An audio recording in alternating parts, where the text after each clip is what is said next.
Thomas Soto.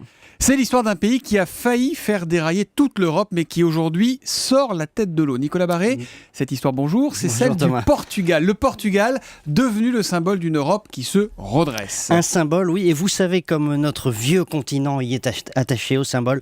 Si l'Europe s'est tellement battue pour la Grèce et pour le Portugal, c'est parce que nous n'oublions pas le passé et que ces deux petits pays, petits aujourd'hui mais tellement grands par leur histoire, font partie de notre identité. Alors bonne nouvelle, le Portugal, à force de réformes et d'efforts de rigueur très durs, vient d'annoncer qu'il n'aurait plus besoin à l'avenir de l'aide financière de l'Europe. Il y a quelques jours, l'Irlande a annoncé la même chose. Mi-mars, la Grèce conclut un accord avec ses créanciers. Bref, ces trois maillons faibles de la zone euro sont sortis de la zone de faillite. Et ça veut dire, Nicolas, que finalement l'Europe ne s'en sort pas si mal, quoi qu'on ait pu en dire ou entendre. Ça veut dire qu'une fois de plus, les Cassandres avaient tort. Ces trois pays n'ont pas fait faillite. L'euro n'est pas mort. Les Allemands et les Grecs ont toujours la même monnaie.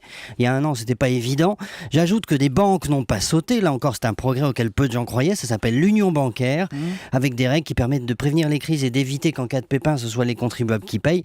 Et au fond, si on fait le bilan, eh bien, l'Europe aujourd'hui est nettement plus solide qu'il y a 5 ans. Alors, plus solide peut-être, mais tient-elle pour autant toutes ces promesses, Alors cette Europe ? là, le bas blesse, malheureusement. Prenez le juge de paix de la croissance.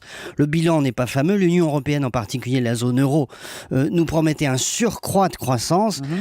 Les chiffres compilés par l'économiste Patrick Artus montrent que ça n'est pas le cas. Entre 2000 et 2013, donc une longue période, la croissance de la zone euro a été de 1,3% contre 1,7% au Royaume-Uni, presque 2% aux États-Unis. L'autre grande promesse, c'était la convergence des économies. Il n'en est rien. L'industrie rayonne en Allemagne et on voit comment elle périclite dans certains pays d'Europe du Sud.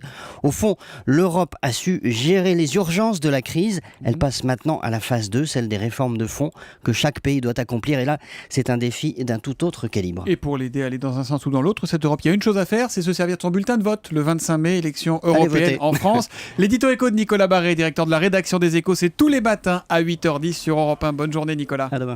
C'était l'édito éco.